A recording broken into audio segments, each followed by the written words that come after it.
কোনো সম্পর্ককে বাঁচিয়ে রাখার দায়িত্ব একজনের নয়, দুজনেরই হওয়া উচিত।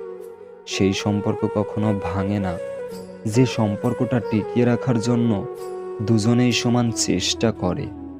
যতই উপকার করো, মানুষ ভুলে যাবেই, কিন্তু ভুল করে একটু ক্ষতি করে দেখো, আজীবন মনে রাখবে। কারো সাথে নিয়মিত কথা বলার অভ্যাস করবেন না। সে হঠাৎ করে কথা বলা বন্ধ করে দিলে দম বন্ধ হয়ে আসবে। যাকে সত্যিকারের ভালোবাসা যায়, সে অপমান আঘাত করলেও, হাজার ব্যথা দিলেও তাকে ভোলা যায় না। কাউকে এতটাই ভালোবাসো যেন বিচ্ছেদের এক যুগ পরেও সে বলে, তোমার মতো করে আমাকে আর কেউ ভালোবাসেনি। তিনটি জিনিস খুব মূল্যবান: সম্পর্কে সম্মান থাকা দরকার, ভালোবাসতে বিশ্বাস থাকা দরকার, বন্ধুত্বে গুরুত্ব থাকা দরকার। আমার নীরবতায় যদি তুমি অস্থিরতা অনুভব না করো, তাহলে তুমি আমায় কখনোই ভালোবাসোনি।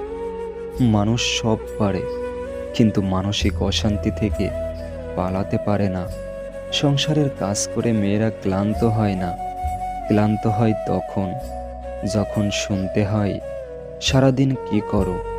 যত বড় হবে তত বুঝতে পারবে পৃথিবীতে প্রয়োজন ছাড়া কেউ আপন হয় না।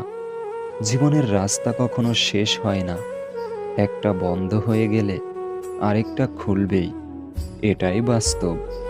জীবনে খারাপ সময় না আসলে কখনো ভালো সময়ের গুরুত্ব বোঝা যায় না। চালাকি করে কাউকে বোকা বানাতে পারি না ঠিকই, তবে অন্যের চালাকিগুলো ঠিক ধরতে পারি।